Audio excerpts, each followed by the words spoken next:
Hi, my name is Jo.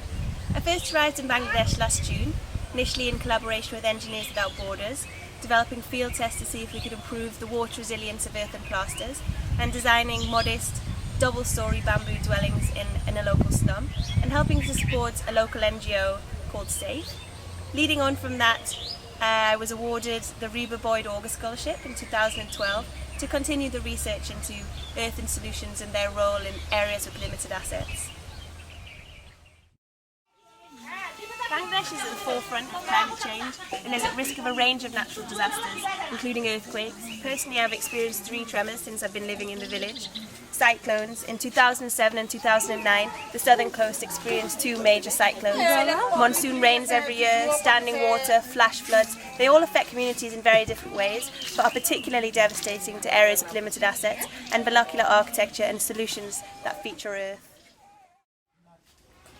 Phase 1 began in October 2012 as a period of research and analysis across the division of Rangpur, northwest Bangladesh, and the divisions of Khulna and Barisal along the southern coast.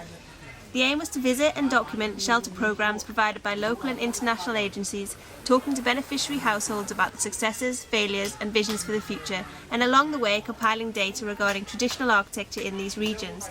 Everything from thick, unstabilised, uncompacted earthen plinths and walls, sun-dried earth blocks and earthen-based plasters to fired brick solutions and ceramic detailing.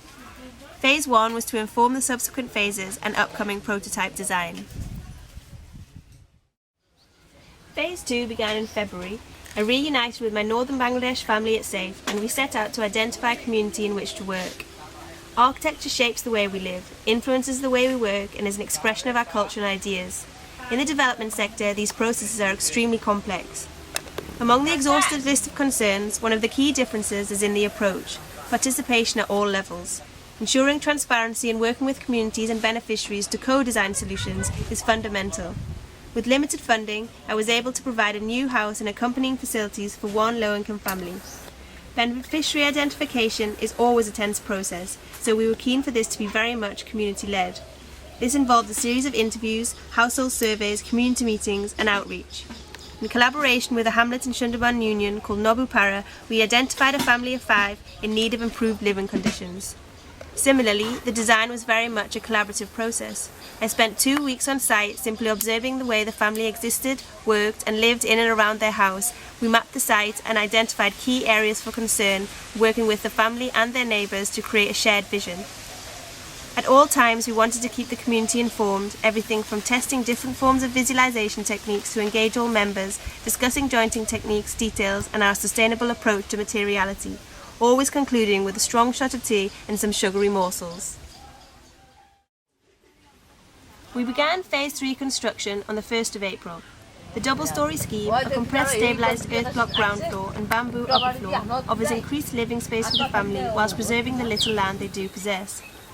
The aim is to improve living conditions and therefore the kitchen will include an improved cook stove and the new ventilated improved pit latrine is the first of its kind in the village.